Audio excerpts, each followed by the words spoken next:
सबसे बड़ी खबर जो अभी तक की दिल्ली से डेवलप हो रही है वो ये है कि किसानों का धरना लगातार जारी है। हुकूमत के खिलाफ नाराज किसान सड़क पर है और ये उस वक्त सड़क पर है जब मौसम का मिजाज पूरे नॉर्थ इंडिया के अंदर बदला बदला सा है। यकबस्ता हवाएं दिल्ली से लेकर दीगर रियासतों तक तेजी के साथ बढ़ रही है। उस बीच लगातार किसान सरापा एहतजाज है और किसानों के इस एहतजाज के बीच अभी तक की सबसे बड़ी खबर जो है वो ये है कि वजीर ज़राअत नरेंद्र सिंह तोमर का एक खत जो उन्होंने कल किसानों के नाम लिखा। साथ साथ खबर यह भी है कि दिल्ली के अंदर किसान धरना प्रदर्शन करेंगे लेकिन किसानों के साथ बात करेंगे वजीर आजम नरेंद्र मोदी।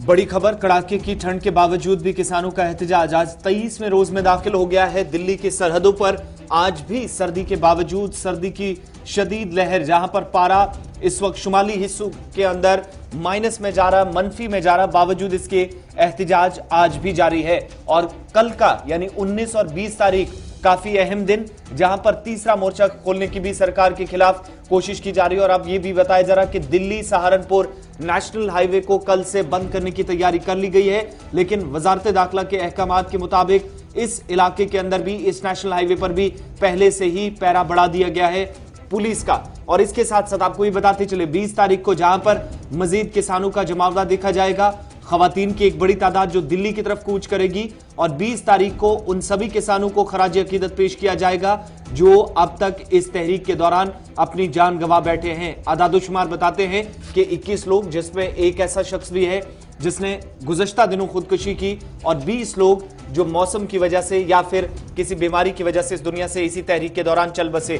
दूसरी तरफ वज़ीर ज़राअत की तरफ से एक बार फिर हुकूमत की तरफ से जो मुज़ाकराती अमल को आगे बढ़ाने की कोशिशें हैं, उसी के तहत वज़ीर ज़राअत ने 8 सफ़ात पर जो मुश्तमिल एक खत है, तहरीरी खत, वो किसान लीडरान को रवाना किया गया है। MSP के हवाले से बात की गई है और कुछ नाराजगियां सरकार की तरफ से इस खत में भी कही गई है, जाहिर किया गया है, जहां पर यह भी बताया गया है कि इस वक्त गुमराह काफी ज्यादा किया जा रहा है किसानों को हिज़्ब इख्तिलाफ की तरफ से और गलत फहमियां पैदा की गई हैं। इन सब के बीच में वज़ीर आज़म का दूसरी तरफ आज कच्छ के किसानों से आज खिताब होने वाला है, जिनसे 2 दिन पहले वज़ीर आज़म की बराह रास्त मुलाकात भी हुई थी।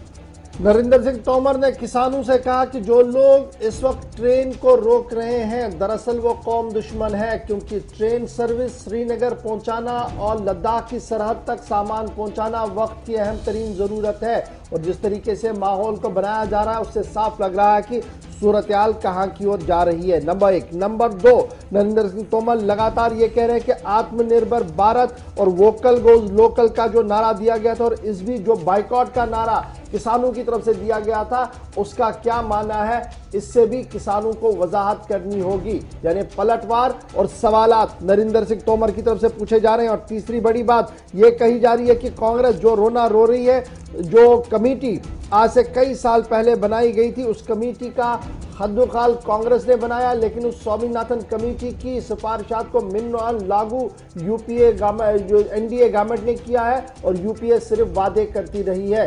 इस तरह से किसानों को समझना चाहिए कि वो किन के हाथों में खेलने की कोशिश कर रहे हैं। जहां एक तरफ से नरेंद्र सिंह तोमर इस बात की वजाहत कर रहे हैं कि MSP के मामले पर रिटन एश्योरेंस भी दी जाएगी, वहीं पर आज सबकी नजरें वजीर आज़म पर रहेंगी जो कच्छ के अंदर किसानों के साथ बात करेंगे। दिल्ली के किसान विरोध प्रदर्शन पर है दिल्ली बॉर्डर पर, लेकिन बात होनी है कच्छ के किसानों के साथ, यह भी बड़ा इंपॉर्टेंट है। लेकिन तीसरी बड़ी बात जो उत्तर प्रदेश से किसानों को लेकर सामने आ रही है वो ये है कि वहां की हुकूमत ने किसान मुखालिफ कार्रवाइयां शुरू कर दी है, यानी किसान लीडरों के खिलाफ कार्रवाई का अमल शुरू कर दिया गया है और कई किसान लीडरों को नोटिसें जारी कर दी गई है ताकि वो जुर्माना भरे जो नुकसान सरकार को हुआ है।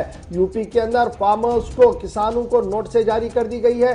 50 लाख रुपया किसान लीडरों को कहा गया है कि वो भरें, क्योंकि आपको याद होगा कि पिछले कई दिनों से यूपी के बॉर्डर के आसपास और यूपी के इलाकों के अंदर किसान भी सरापा एहतजाज है और वहां की इंतजामिया ने तकरीबन 400 लोगों के खिलाफ जो है वो FIR दर्ज की है और उनसे 50-50 लाख रुपया मुआवजा भी मांगा है। तो इस तरीके से मुल्क के अंदर सियासत जो है वो तेज हो रही है किसानों को लेकर। सुप्रीम कोर्ट ने पहले ही अपनी वजाहत कर दी है कि वो इस मामले पर कोई भी जल्दबाजी में फैसला नहीं लेंगे, लेकिन किसानों से जरूर कहा कि वो जब एहतजाज करेंगे तो बुनियादी जरूरियात का ख्याल रखे और किसी तरीके से अमन कानून को बरहम ना होने दे। इधर सरकार पर आज सबकी नजर होंगी। एक तरफ से वजीर आजम बात करेंगे, दूसरी तरफ से वजारत ज़राअत के अंदर भी आला सतही इजलास के इनेकाद की उम्मीदें लगाई जा रही है।